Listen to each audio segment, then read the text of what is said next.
If there's one lesson I ever have to teach anybody about owning and running a restaurant, it's pay your sales tax and pay it on time and accurately.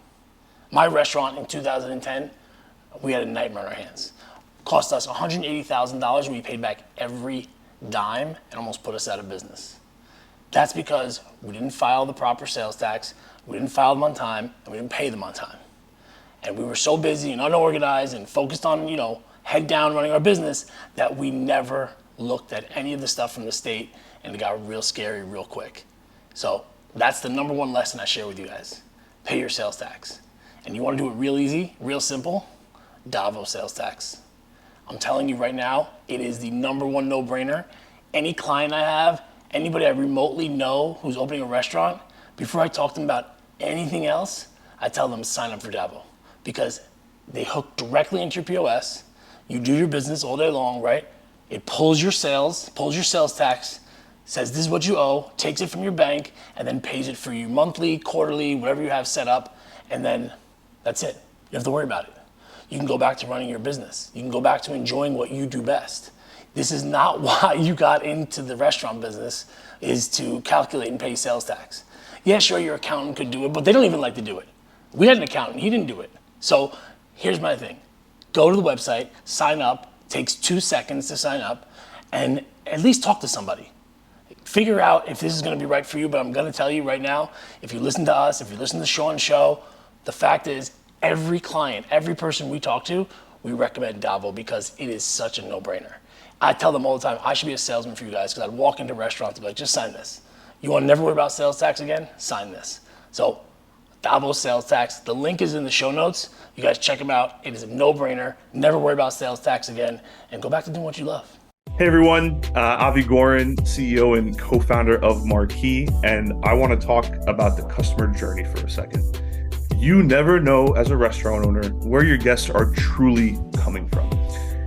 End of the day, we do see some patterns around 2 types of search behaviors: direct versus discovery.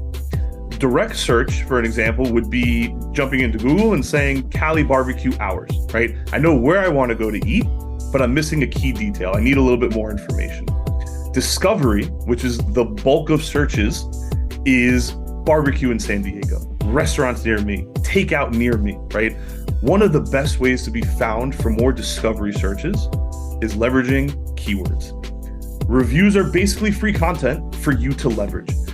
Think about keywords that are relevant to your brand, your location, and include as many of those in your review responses as possible, right? How can you go about doing this? Let's set up reports, utilize tools like Google Trends, find out what's going on in your area and how you can help leverage these keywords and review responses, because someone else is doing that, right? If you need some examples, you could do anything from including summer menu, gluten-free menu, leverage specific menu items like the dreaded and beloved spice pumpkin anything in your review responses, right? Let them know what's coming. Let your reviewers know something they should come back and try. And of course, if all of this just seems overwhelming and daunting because you're already running a restaurant and have enough on your plate, just leverage the team at Marqii to do this for you. We handle all of this. We're experts in this space. We can automate this so it's just another item that you know you are taking care of. Again, that's marqii.com, marqii.com. No you. However, we did recently buy marquii.com, so if you do misspell it, we got you. You'll still find us. We can still help you. Preston Lee, thanks for joining me, man. We connected on Instagram. We were just talking about that situation table up in Boston, which is still everyone's talking about, and how crazy it is that this lady still went on after the fact and kind of doubled down on what she thought was the right move. Yeah, she got a lot of attention for that too, and it's a lot of negative attention.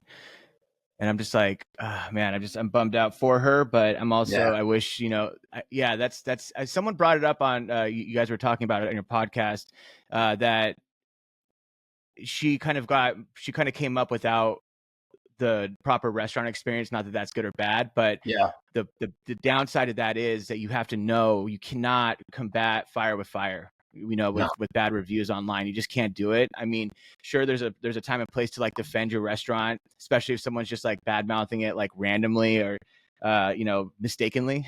but yeah, to try and call someone out for not showing up for the reservation, you're poking a bee's nest, or bee's hive, and it's gonna be bad news for you. And it's not even one of those things where somebody could like, so many people would take her side that it could have like Right. that pushback where that blowback where it's like, no, you know what, you're right. I think everybody would be kind of like, nah, food's great, but that was a little bit out of bounds by you. But exactly, anyway, and she was getting really like aggressive. I was like, whoa, like you can't. If you're going to handle it too, you have to be strategic and you have to look professional and poised. It's in any business.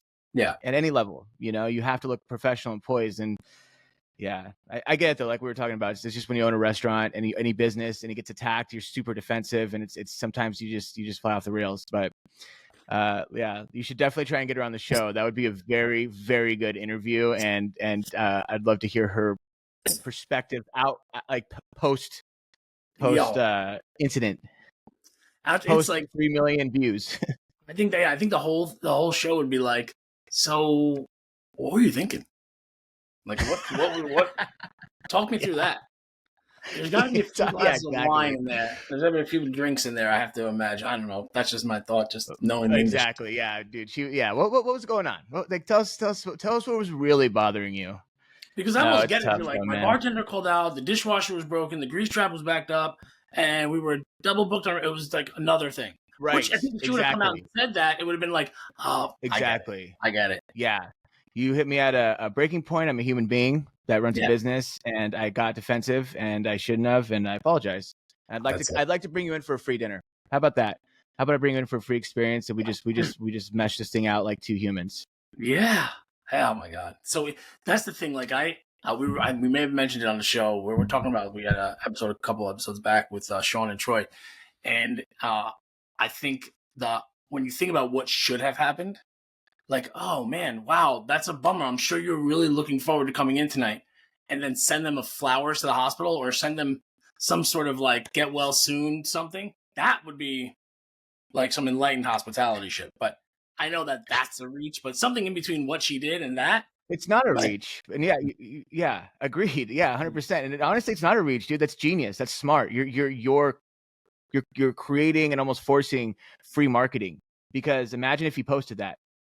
Imagine if he wrote, that somehow got, he was a blogger. That was his whole thing, right? Or something. So imagine if he had posted that, like how powerful would that be? Versus what she did. Versus the opposite. Yeah. 100% right, man. That's the strategy, right? Like you're trying to get more business, not more less. Business. Yeah, definitely. More asses in seats, the better. But let me ask you. So let's go back a bit. So you are not in the restaurant business right now. How did you get started into, like, because we like I said, met on Instagram. Your content is some of the best restaurant content out there. So much information, so many facts and figures and like points of view. It's phenomenal. How did you get? How'd you get here? Yeah, how'd you get here? Thank you very much. That means a lot coming from you. And I was in the restaurant industry for about 18 years, and I mean that's a long time, and I've gone through every aspect of the restaurant industry, and I started off as the worst employee you can hire. I was an entitled server, and you would have hated me. Yeah, and I was the worst kind of server too, because you would hire me, and I'd be really good at my job, and then you'd get me to like a really good position, and then I would just get super entitled and be the worst employee, and it'd be so hard to fire. But I got fired. And I got fired, and I couldn't get a good job, and I almost went homeless. And I was like, and I got hired again, and finally at a restaurant. I had to take the bus to work for a year, and that changed my attitude real quick. And I had this like attitude of I wanted to. I liked the restaurant that I got a job at. I liked the leadership; they had really good culture, and I noticed that. And I had this game plan where I wanted to work there for 5 years. And I knew that if I'm going to work there for 5 years, I can't worry about my tip at the end of each night, or at the end of each meal, or at the end of each night. I have to worry about that customer coming back. So we're busy next month, and the month after, and the year after. I want customers coming back, so this place stays busy. So I stay at a good job making money.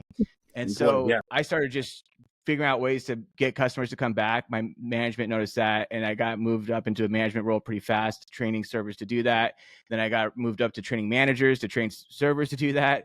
And then I started getting all sorts of like weird position titles because they kind of didn't know where to put me, but they knew they needed me at places. So they'd move me around to help other restaurants that weren't doing as well. So I was like cultural manager and training cultural manager and all this kind of stuff. And then I got to, advertising manager because I started doing some, helping with promotional stuff. So I got to a point where they offered me the last company I worked for, they offered me a pretty nice position and deal, but I was burnt. I was just kind of burnt helping corporate restaurants make more money. I just wasn't getting any fulfillment out of it, and it was long hours, and it was tedious, and I was just burnt. So I wanted to start my own practice, but I didn't know how. So I got into marketing, and I did marketing for about 3 years, and then I was just kind of doing well marketing, and then all of a sudden I watched The Bear. Have you seen The Bear? Yeah, you have to have seen The Bear. And I watched that and I was like, oh my God, I freaking miss this. I miss the restaurant industry. Really? I miss it so much. For me, it was like PTSD. I was like, this is not relaxing at all to watch. This is fucking stressful. Yeah, and that's the magic of that show is they actually, I don't know how they did it, because the guy who wrote it was in the restaurant industry, but he wasn't in there for, he wasn't like a lifelong restaurant. He like worked as a server. But the way they capture the stress of a restaurant is amazing. The stress of a kitchen is it's a master class in like filmmaking. But I watched it. I'm like, oh man, I miss this. I do. I miss the chaos. I miss the craziness. And I realized I do want to get back into helping. I want to help small restaurant owners. And I had a family friend who had a restaurant, and he kind of reached out to me and asked me if he can help him. He was in another state, but I was like, I can help you. Let's do it over Zoom. So over Zoom, I kind of guided him how to like turn around his restaurant. And after like 6 months, his sales were up about 30%. And he was just so happy. And that's where I was like, whoa, like I felt very, very motivated and passionate and fulfilled because I helped someone that was struggling. Yeah. And now they're, thriving. And he invited me down to his restaurant. I mean, we still talk and like daily almost. But it's just like, I want that. I went to like a ClickFunnels event and I saw like Russell Brunson, if you're familiar with that. Yeah. And everyone I talked to there, and people on stage are like, Russell Brunson changed my life. He changed my life. He changed my life. I was, this and that. And I was like, I want that. I want to help people versus just helping corporations. That just wasn't getting it done for me. So that's where I started getting into this. But man, I'm sure you know this, working in the restaurant industry for so long. The biggest problem is when you talk to restaurant owners, for me, is they don't realize what the issue is. And that's not a negative thing. It's just, I call it like a silent killer. Because you're like, dude, your culture. It's like, this is the dynamic that I've experienced. And I haven't done a lot of consulting, but what I have done, other than the real estate side, it's like, okay, take a look at my business. Tell me what you think is wrong. And I would love for you to help me out, etc. Okay. You look at it, you go home, you take your time, you say, hey, real quick, your food cost is high, your labor cost is high, and your marketing's not great. And then they have answers for those as to why they are what they are and why they're going to stick with them. And then you're like, right, but this is the thing. You asked me what was wrong. This is what's wrong. And now you're telling me why you don't want to change it. Then everything's going to stay the same. And then they pay you their fee and then they go out of business because they don't want to change because it's just such a weird thing. Like, oh, I can't take that off the menu. I can't cut Susie. I can't, our hostess does our marketing. If I fire her, she's not going to work here anymore. It's like, hey, buddy, like this is the business, man. You want to fix it and make money, or you want to, run this hobby, right? I mean, does that sound familiar? Yeah. Yes, exactly. Hobby. Yeah, that's a great way to put it. And yeah, it's the owners. You watch Kitchen Nightmares and Bar Rescue, which is highly entertaining, but you watch these owners and you're like, oh, they're crazy. They don't get it. As a viewer, right? And like the average viewer is like, they just don't get it. And Ramsey and Taffer are trying to like hammer in their head what's wrong. And they're like, no, that's not what's wrong. And it's like, yes, that's what's wrong. Someone's coming in from an outside perspective and telling you what you're doing wrong. And it's clearly failing because the numbers show it. And you're still not, they just won't accept it. So yeah, it's really hard because I get a lot of people, it goes back 2 ways, right? Because you either have a marketing problem or you have a customer retention problem. At the end of the day, that's usually the two things that it boils down to, like the P&L stuff, like you talked about, and that's stuff that you can fix, right? Like with some math and some pretty easy spreadsheets and instructions. But like a retention problem and a marketing problem, those are take more strategy. And a lot of times it's funny because they'll think it's one or the other, but they never think they're never on the right path. Where, I come in and I'm like, they're like, oh, I need marketing. And I'm like, you have a retention problem. Your month to month is going down. So that means people are walking in the door and they're not coming back. That's just kind of bad, basic math. And they're like, no, I think we need marketing. And I'm like, well, you need retention first. And then, yeah, come on, marketing, let's go for marketing, but let's fix the retention first. Like if your toilet's backed up, you're not like, I need a better plunger. Like it's like, no, you probably need like a new piping. You probably need something else. You probably need to call someone. It's not the plunger. It's, so it's like, it's crazy to me. But that's like been the struggle for me, is like trying to convey that to people, because they won't listen. How do you, even if the numbers are wrong? Yeah. Like, how do you, because it's like in my business, like in real estate, like, okay, hey, what's most important to you, right? Like, what do you want to be high visibility, or do you want to lower rent? Do you want strong co-tenancy? Do you want to be standalone? What's most important? Oh, you know what? I'll pay a little bit more rent for higher visibility. Great. Let's do that. But I think when you're working in that situation, and you can obviously tell me that pinning down what's most important, like the priorities, like you're losing money. This is why. Let's fix it. And then it's always that way. Like, yeah, but you know what? They're all quitting because they don't have the right attitude and Yes. There's no looking at that. It's more like, if we could market to more people and get them in, they'd have a better attitude. No, it's like, why am I here? If you have the answers, well, why am I here? Right. 100%. And I think it's because you're right. And that's a big part of it too, where, company culture, where I try and explain to people. I opened 25 restaurants. I've helped open 25 restaurants all around the world, all around the country, different brands, different sizes, different types. And the one thing, and I tell people that not because I'm like, I think that's cool, but because I've learned a lot from that. And the one thing I've learned that's consistent is that company culture always comes last when you're opening a restaurant. I don't know why, but it does. And it's, owners are focused on, the menu and the menu design and the aesthetics and the steps of service, and they have so much on their plate, but they just, for some reason, company culture is not something that's focused on with like systems, for example, and consistency through that and importance on that. So they just, it goes by the wayside. And every time I talk to like the last 10 restaurants I opened, I would like shout to the owners. I'd be like, you really need to focus on customer company culture. Focus on this. I promise you, this will mean everything to you in a year and 2 years from now. It'll mean so much, and you'll see what I'm saying, but just trust me, put a lot of effort into this. And they're like, Preston, put their hand on my shoulder, like, of course we understand that. You're and right. That's what we're going to focus on. And they don't, because there's no systems. They think you can train someone one time and then forever they're going to uphold that training. And that's not what happens, because we train someone one time and there's no systems to hold them accountable and retrain them and reteach them consistently. Then they're just going to start making up their own ways. I have these 8 steps of service. You know what? I don't think we need this 7th step. It's been 6 months in.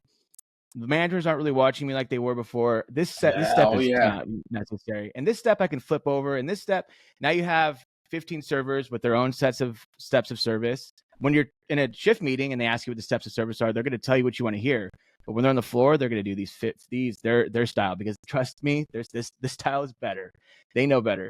Then you train someone and they come in and they get trained by 3 servers, and those 3 servers teach them their 3 different ways of training. And then that new server makes their own. So now you have someone coming in and 15 different servers, you're going to get 15 different experiences. And what happens with inconsistency? You break the customer's trust. Yep. And they're out. Dude, I tell you what, like, it's one of the things that I always remember about the training piece was somebody who said experience, beliefs, actions, results. Like, they experience this to be true with whoever you put them in touch with, right? Like, oh, I worked with Nicole, and Nicole told me that this is how we do it. So this is why I always do it. And these are the actions I'm always going to take. And these are why you're getting these results. Meanwhile, Nicole could be like, I fucking hate this place. and nobody ever checks the fucking side work. Yep. And like, Yep. let's just Yep. fucking do this. And yeah, I hate the aspect of training. Like I would never want to oversee it. I know how important it is. I would just rather lead like I'm a big believer when that restaurant owner walks in the door, like they're coming in and I don't want them to be nervous, you know, this that healthy like respect and appreciation, but know that I know what you should be doing because either A, you've seen me do it, or B, I put you through a training with somebody that you know that I'm close with and they execute on the same things. Like we're so aligned with what we believe Yes. and how we do it Yes. that you know you can't fuck with it. It's just the Yes. way it's gonna be. Right. That's alignment, and that's a good word to use, and that's the word I use a lot is alignment. Everyone needs to be in alignment. Everyone needs to be in unity when it comes to all this stuff. So when you do see someone messing up, you can pull them aside after the shift, of course. That's and sit them down and be like, listen, I don't know why you did X, Y, and Z, but I know that that's not the way we do things, and if you have a problem with it, we can have a sit down and talk about it and see if you have a good point of us changing that. But until then, you can't be in the wild, wild west just doing what you want to do. You have to be doing what everyone else is doing. So when the customer comes in, they get the same experience every time. I had a bartender one time. We had a drink that was like a jalapeno cocktail tequila. We had a jalapeno infused tequila, which was delicious. And I come over and she's muddling jalapenos in the drink. And I'm like, why are you muddling jalapenos? And she's like, the jalapeno tequila is just not spicy enough. And I'm like, okay, but now you're going to make it spicy. You make it for a table. They come back because they love the drink. And all of a sudden it's not spicy or doesn't taste the same. Like you can't just make up things as you go along. That's a signature cocktail on a menu. You can't do that. No. And she was just like, well, you don't understand. I'm like, no, you don't understand. This is the way it has to be. You cannot just make, So it's stuff like that. And if you have everybody aligned, if you have everybody, like you said, aligned, which is a great word, then it's not going to be like that. But when you set a precedence to where like, it's okay to do whatever you want or no one's watching, it's then, like you said, it gets out of control pretty fast. So, I mean, you have a business now, right? This is your way of making money. You go out there and you work with these restaurants. Well, do you have a universal approach? Like what is your approach when you're working with clients? Like when you sit down with them, how does that conversation start? So it usually starts with, it's funny because I was going to make a reel about this, but the conversation is usually the same. Someone will come to me and say, I'm having two things. I'm either struggling with sales or I'm not getting the sales I want. Right. And then I say, okay, I'll tell you right now, like I'll look at their, we'll have a quick conversation and I'll say, you have a retention problem. Your retention's at 30%. We can bring it up to 50%, which would get you sales way past what you ever were wanting. Right. And they would say, well, I don't have a retention problem. That's always 9 times out of 10. I don't have a retention problem. And I say, okay, well, why do you think you don't have a retention problem? And then they say, I have a really good staff. That's always something. I have a really good staff and I see my customers coming back. And I tell them like two things. One, if seeing your customers coming back, that means you do have some retention, which is great. But again, we want to get that way up. Right. If your restaurant's full every night, then you have a good retention. You're good. If your sales are like past what you're hoping for, then you don't have a retention problem, but you do because your sales aren't where you want to be. Secondly, having a great staff is awesome, and that's great. But having a great staff and having great steps of service isn't the same thing as having good retention and a good hospitality experience. Those are two different things. Right. Like having steps of service is a business transaction. It's a checklist and it's part of a whole puzzle. So that's great. And having a great staff, you can have a great staff, but if they're all, like I said, hey, I think this step of service should be here and here and here, and everyone's thinking that, and there's nobody managing that, making sure that everybody's very, very clear that the steps of service and the experience are all going to be the same every time. And if I see you not doing that, it's going to be a problem. Then you're going to have a customer retention issue because someone's going to come in and have this amazing experience. Wow, that place is awesome. Their food's good, but man, they're on top of it. They're amazing. And then you come in again and you're like, wow, that person had a bad attitude. The garnish was different on the drink. They didn't offer me this. Last time they offered me bread, they didn't offer me bread. It was just really, then people get confused and you subconsciously break their trust. It's not coming back. And then you lose customers. And I think it's like one of those things where you work there, so you think, oh God, like this again, I gotta drop the bread. It's just so monotonous. In your head, it's monotonous, and you think they don't want it. You're making assumptions for the guest, Yes. and then Yes. they're coming there for the exact reason they're coming there, because it is the same every time. Yes. I always Exactly. get my old fashioned. I always get the bread, then I get the pasta, then I get the cheesecake. Whatever it Right. is, that person altering their experience. I mean, it's the old thing. Like, go open your own restaurant, then, right? I mean, that's 100%, dude. Yes, exactly. yes. You can't do this in any other industry. You can't walk to a law office and be like, "Here's how I'm a lawyer, and I'm going to do it my own way."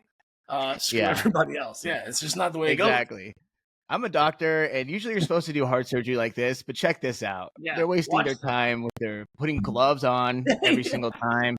Yeah, you know, it's a sterile room. Yeah, no, I that's a constant thing, right? And I think it's just so odd, because the same way that they'll think about content, right? Posting pictures of your food, this is the way that it goes. Well, the ones that are working is not just that. People like to see our special. Okay, do it your way then, right? But the answers are in somebody telling you. And I think there's just, I think what I always say, there's one umbrella reason for all this stuff, is that it's ego, because they sat down years ago and were like, this is the restaurant I want to have, and this is how it's going to be, and this is how I'm going to run it. And when it doesn't work out, they're not humble enough to say, you know what, fuck, this doesn't work, man. It's just not working. This is my fault. Yeah. Hardest thing to do. Yeah, and it's human, it's just a human thing. It's not necessarily their fault, but it's like I just wish, like, it's funny because I was thinking about this the other day. When I was working, salary job and hourly jobs, I would go into places and I would just beg them to hire me, and I was just trying to convince them that I'd offer them value. And I'm like, just trust me, if you hire me as your bar manager or your bartender or whatever, I will be the best bartender, and I will do this and I'll do that. And I knew that, and it's like I'm doing the same thing. Yeah. I go to restaurants and I'm like, just trust me. Like, just trust me. Just close your eyes and just trust me. And 6 months from now, you'll be thanking me. Like, you have to just trust me. Like, I've seen it all. That's why I tell people, I'm like, I'm not special. I'm not some like guru or anything like that. I've just opened 25 restaurants. I've worked in the industry for 20 years, and I've seen so many aspects of it that I can see what's wrong when I go into a restaurant, because I've been through it so many times. It's repeating something over and over again. It's just like a car mechanic, like a guy who's been working on cars for 20 years. If you say what's wrong with the car and he opens the hood and you turn on the car and he listens, he's gonna be like, oh, it's your fan. That's what it is. Or it's your this, or it's your that. And other people aren't gonna be able to hear it. It's the same thing. And I'm just like, just trust me on this. I'm here to make you money. And nobody, I make money by making you money. Yeah, and you're gonna tell, like I want this to work for you. I'm not giving you bad advice. It's like going to anybody else, like a tutor or a golf coach. Like, hey, the problem is you're bringing your elbow in too close, and that's why everything's going off to the right. No, it's not. Right. That's not the problem. Why did you hire me? Yeah, it's exactly. I know you think that's the problem, and I understand why, but just trust me, in this situation, that's not the problem. It's something different. And so, yeah, it's tough. And, marketing is not, marketing's great. I just tell people, it's like, when you have a boat, like, retention is fixing the leak, and marketing is making your boat faster. Yeah. And if you want to make your boat faster, go for it. But it doesn't matter if you have the fastest boat in the world. If you have a leak, your boat's going to be weighed down by the water that's in the boat, or it's going to sink. So you want to fix the leak first. Yeah, exactly. So you just want to fix the leak first, and then go from there. And honestly, with the retention thing and the systems, and if you get that down, if you honestly get that down, then you're going to be ahead of 90% of the restaurants. Oh yeah, you do. You go to restaurants all the time, right? Yeah. I go to restaurants all the time, like especially after COVID. But they just don't have their stuff together anymore. It's just gone. Like something happened, and now it's just gone. So you go there, and it's like, I've gone to restaurants where it's like, dude, it's like $50 a plate, and you're getting bad service. You're getting slow service. You're getting not personable. Like the person could care less being there. I went to this place. I'm not joking around. It was like $50 a plate, and the server comes up and she's like, "Hi, how's it going? Can I get you guys started off with something to drink?" And she goes, "Hi, how's it going?" And I looked at her and I go, "It's going good. How about you?" And she's like looking at me, and then she looks over to the left, like at the bar, and she goes, "It's going good. Can I get you guys started off with something to drink?" Oh God. I'm like, man, instantly, just no, it's a business transaction. I'm not coming back. Like, this girl doesn't care. Just after that, I'm not coming back. That's Right. It's you had talked about, I saw one of your videos, you were talking about like, I mean, these are restaurants. I hate to say, I don't hate to say it. Applebee's, Olive Garden, all that shit. I would not be caught dead in those restaurants. Sorry. They're expensive now. It's not what I'm looking for. Sorry. But you were saying the appeal to them overall, a lot more people are starting to think like me because they're craving like some authenticity, right? Like talk about that for a sec. So people want to be like connected too. They want like when you're getting served, you want someone. I tell people it's almost like email marketing, right? If you get an email email and it's a marketing email, it says, "Hey Kyle, we have this special right now. We think you're gonna love. Click down below to get 15% off." And you're like, okay, but then if you get an email from a name, right, and it just says RE with the colons, and it's like, hey Kyle, like if you have a minute, this is just about the conversation we had, and then you like click on it, and it's like, hey, this is Preston from 30% Rule. I know we talked, and listen, man, it was really good connecting with you, and I want to further our relationship, and I'm gonna give you 10% off. Like that personalization will make you want to take the discount a lot more than when you just see that, So that's what I'm talking about. When you talk to someone, it's all about verbiage. Verbiage is so important with your front of the house staff, from the hostess, the food runners, to the servers, everything. Verbiage is everything, and it's just like they're salespeople. Yeah. And I remember when I was a server, my managers always say that, "You're salespeople," and I'd be like, "Dude, I'm not a salesperson, okay? I'm a server." Like somehow I was like, I'm better than that. But no, you're salespeople, and you're selling an experience. You're selling perceived value, and you're selling the restaurant and why they should come back. You're selling all that, and it has to do with verbiage. Verbiage is so important with that, because if you're doing with that, what I just described, that girl is just like looks over, "Yeah, how's it going? What can I get for you?" That's horrible verbiage. But if she was like, "Oh, I'm doing good. Thanks for asking. Like, is this your first time here?" Or, when you start talking to people, ask them serious questions. If I have a complaint, right, I go, "Hey, I'm really sorry. Can I get another like steak? This one's like not cooked all the way." And she picks it. "Oh yeah, no worries. I'll get that taken care of for you." Like that's just like okay, I'm doing my job. But if she's like, "Oh my God, it's not cooked all the way. I'm so sorry. That's not normal. Listen, I'm gonna take care of that for you. Can I grab you like a salad or something while you're waiting? I hate to be like at a table without food. Like she has her food. Do you mind if I grab you salad? Like, please let me grab you salad." Yeah, be a human being. Be human. Yeah. Yes. Talk to them. Like with it, not just like yes, right, okay, no worries, absolutely, sure, no problem, you got it. Like people don't connect with that. And yes, you can do that and still have a good dinner, right? People can just be like robotic and just kind of answer your question. But if you really want to take it to the next level, if you really want to get sales up, because I tell people your goal is 3 things. When a customer comes in the door, your goal is 3 things. 1, get them to come back. And you want to take the Netflix subscription model, and you want them to come back at least once a month, at least. So you have to make them come back, not, "Oh, I'm going to try." Make them. Yeah. Second, make them tell 16 people they know, love, and trust, and that know, love, and trust them. You make them. And then third, you make them leave a 5-star review. How do you make them do it? You give them a freaking experience that they have no choice. Right. I have to come back.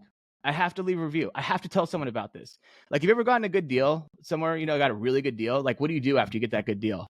You definitely tell someone. Yeah, you're right. Yeah, you're like, "Dude, I just got this freaking bro, I just bought new tires for my car, and I got like 2 for 1. It's crazy. This place is it was awesome. Like I talked the guy down, like you're excited. When you have a good experience, you do the same thing. You're like, "Man, that was amazing," And that's all you have to do. And a lot of places were like, they think that because like I'm working with a sushi place, and their entrees are like, basically it's like $20, right? Around there. And he's like, "Well, I don't have like a fine dining place." And I'm like, "Dude, you don't have to have a fine dining place to give someone good service, to give someone an amazing experience. No. Like you don't have to have a fine dining place for that. The people like good experiences no matter what. That'll just elevate your status even more. That's just a more clever way. People, when they go to a fine dining place or expensive place, they expect that. Oh, you can blow people's socks off. Anyway, I mean, that's the same reason why I say people who have like this retention problem or attraction problem of staff, look at other businesses, right? You could have a great experience at a Target, at a shoe store, because somebody actually cared. And if they have that mindset about shoes or about general merchandise at a Target, you might say, "Hey, I could use somebody like you here." That's who they are, right? They actually care. Yes. That's a muscle that you can't. Yes. That's to develop. Yes. Like, you have to have it. So I'm always like, if you see somebody and they're like, I was at Whole Foods the other day, And my wife had said, "Oh my God, it's so and so's birthday tomorrow. Can you just pick up some flowers?" She said they have pink roses right by the door. Just grab a bunch, have them wrap them up. Perfect, cool. I get there, no pink roses. I'm like, now I got to make the call, and I don't want to do that. So I was talking to somebody, and I'm like, hey, do you guys have pink roses? And they're like, well, we don't, if they're not there. And then some other lady said, you know what? Actually, I think there might be some. We just got a delivery. It might be downstairs. She comes back up, pink roses. Like that little bit. I took a video of the whole thing. I'm like, this lady, you're the best. This is what this story loves, is that you actually cared. You're like, no, I know there are. Why wouldn't you just run down and get them? They're right there. And people are smart enough now to think like, you're bullshitting me, or yes, I don't need to put up with this. It's just that time is, I think, over, and I think it's unfortunate that so many owners have to put the future of their business in hands like that. Dude, that's a great way to put it. And you brought up two really good points. One is that with hiring, and I did a video about this, but like, you should hire not based off of experience. I always thought that was the worst idea. We would always get these, like, my GM at one restaurant we worked at, he would always hire these people with like so much experience. Oh, they're going to be great. They're going to do it. And I'm like, no, they're not. They're going to come in and they're going to want to do it their way. And that's exactly what it was. And they're so hard to train and they're so hard to manage, and they were the worst. But then you hire someone who didn't have any experience or very little experience, and they're a hostess from another restaurant, hire them as a server. We're going to train you as our daytime server. And then when you're ready, you can go up to nights. Oh my God. They couldn't be more moldable, more willing, more about it, more on time, more, like everything. They're just all about it. And that's what you want in your employees. Like, why wouldn't you? Ding Tai Fung is a restaurant right by me. They're packed on a wait every single night, hours, every single night, Monday, Tuesday, Wednesday. And they don't do reservations. Like, you just have to get on the wait list. And this is how they hire. Because I tried to get a job there a couple of times back in the day. You get hired as a host. You get hired as a host or a server or a food runner, host or food runner. Then you get moved up to a server. Then you get moved up to a bartender. They do not hire servers. They do not hire bartenders. Yeah, super smart. That's why they do so well, and that's why their service is so immaculate. And if you're in a position to do that, you should absolutely do that. But hiring is absolutely everything, and I just really try and, like, another point you brought up. With the girl that did the flowers, right? You're excited. You're telling me about that story. I'm sure you've told other people about that story. But I always tell people, like, when you're serving, you're part of my equation to, like, get people to have to leave a review, to have to tell people to have to come back, is you have to get a win at each table. Yep. And a win is, and I'll give you an example. I was at a high-end Mexican restaurant, and I got the carnitas, and they came with the salsa, like a special salsa. It was like the best salsa I ever had. So I kept asking the girl for more, and I'm like, oh my God, I love this salsa. And she's like, oh yeah, no problem. I got you, don't worry. And then so she brought it for me. When I couldn't finish my carnitas, so I asked for a box. When she brought the box, she brought me a 2-ounce container of the salsa and a bag of chips. And she's like, hey, I know you like this salsa. I want you to take this home and enjoy it. That's a freaking win. That's it. She sought after it, and she got the opportunity, and she attacked it. She didn't wait for me to ask, can I get a side of that salsa? No, she was like, I know an opportunity. I see it. I'm going to pounce on it. That's a win. I'm going back there. I've already told many people about this story, and I already left a good review. So that's a win. And you want to get 1 to 2 wins at every single table, and you have to find them. You have to pull them out. It's like extracting teeth. You got to figure it out. But once you do, people are going to be like, whoa, like when you do that one thing where they're just like, you're blow their socks off, That's a muscle. That's somebody that has that built in them. And I think that's, another one of the things that I love is if you're talking to a table and they're like, oh man, you know what? I can't decide if I want this glass of wine or that glass of wine. You know what? Just give me this one. And then you come out and you bring this one and a taste of the one that they were considering. Right? Yes. Or same thing with an appetizer. Yes. Dude, it goes so far. It shows that you're paying attention. And it's like, yes. Or like, yeah, I mean, we used to encourage, I'm a back of the house guy, but we used to encourage staff to say, hey, look, I see, Mr. and Mrs. Jones are here. I know they're always going to get this and this. Do me a favor, put in a ticket for a half order of the special and just send it to them on us. Because we want to build that trust. Like, hey, we're going to guide you on this, a little bit of experience. You like this? We think you're also going to like this. And that shit used to go, then that's like, oh my God, you know us so well. And then it's like, you're being a human being. You're providing a hospitality service, which is the fucking business that we're in, right? Like that's exactly. You should be excited to do it.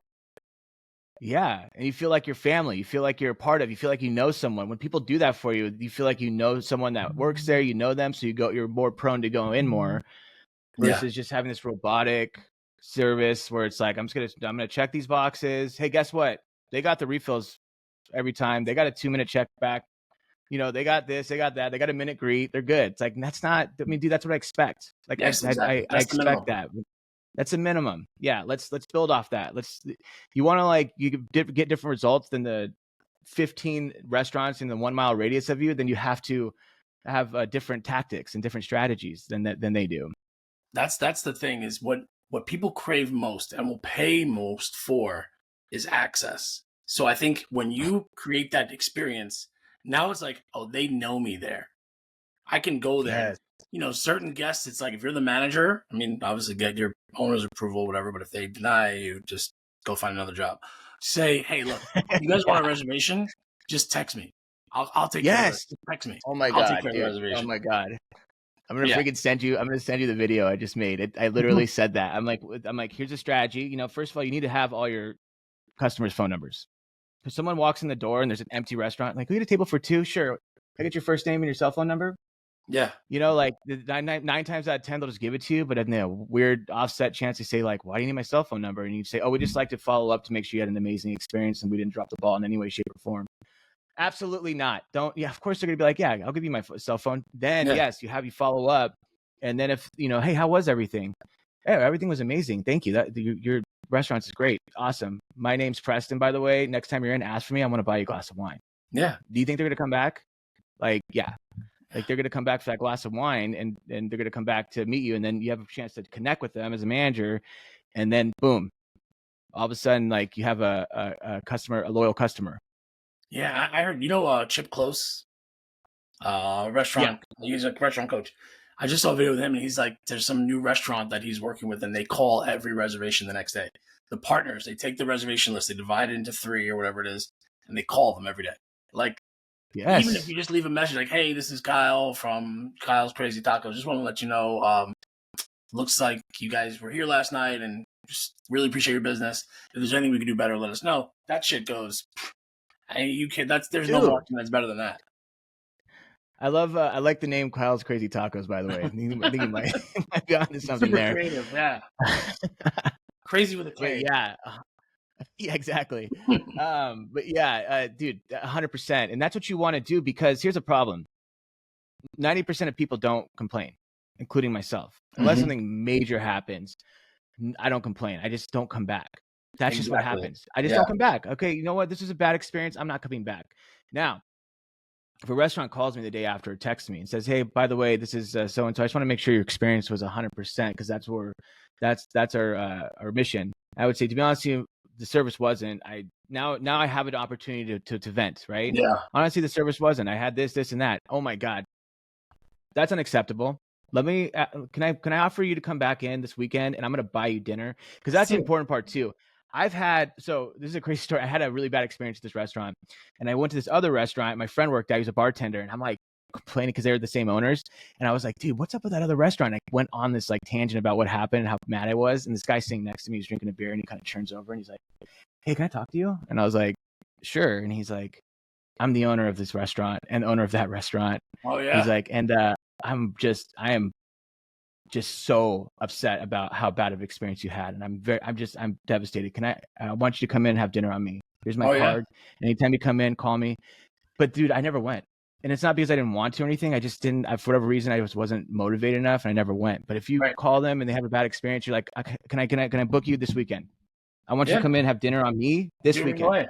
Yeah, do it right away. Get them in the door. Again, your sales. Bring them in the door. Give them an amazing service, blow their socks off, and then they're going to be a customer for life. Because when you turn someone around, that's almost better than a good experience, honestly, because you're going to win them over for life, because they're going to be so impressed that you care so much. Because that's what people want. They just want to know that you care, man. That's all they want. They want to know that you care.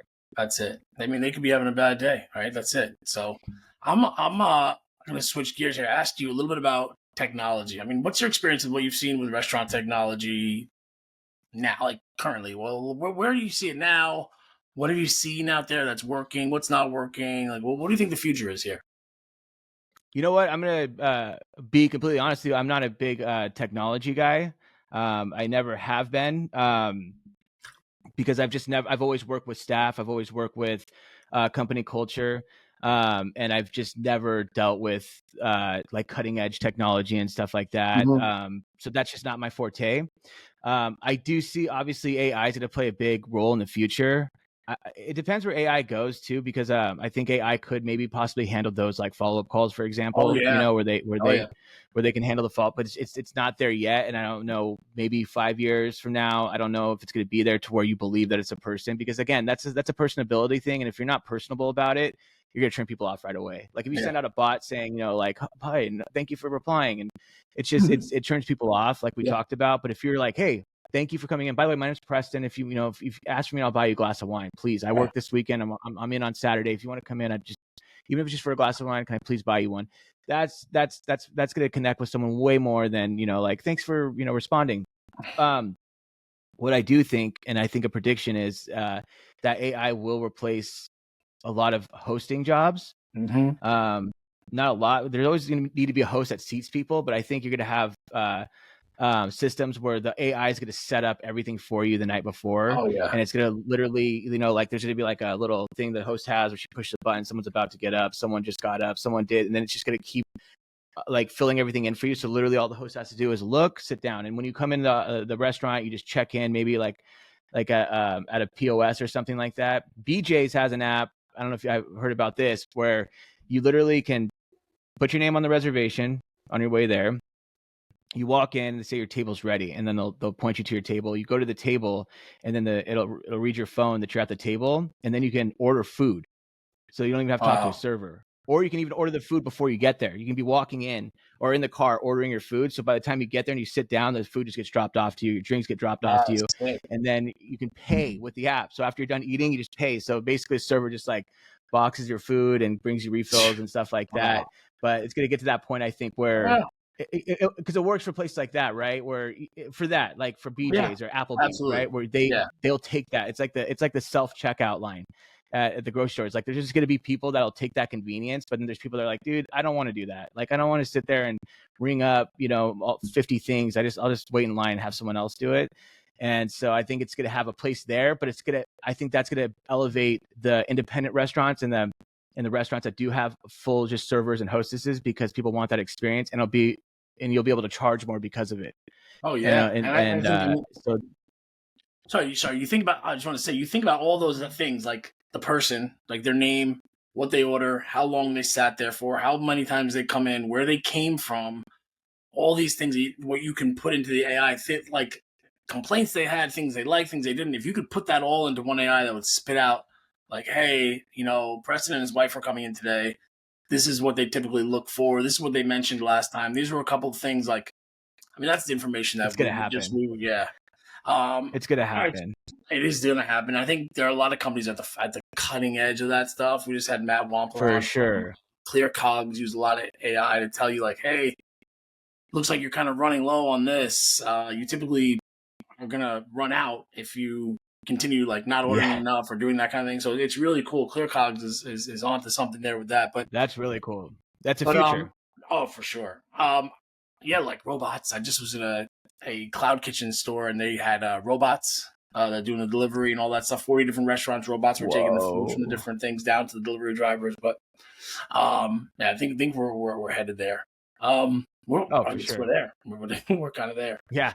So we need to wrap up here. I want to give you a chance to talk about your business, where everybody can find you and get a hold of you and all that fun stuff.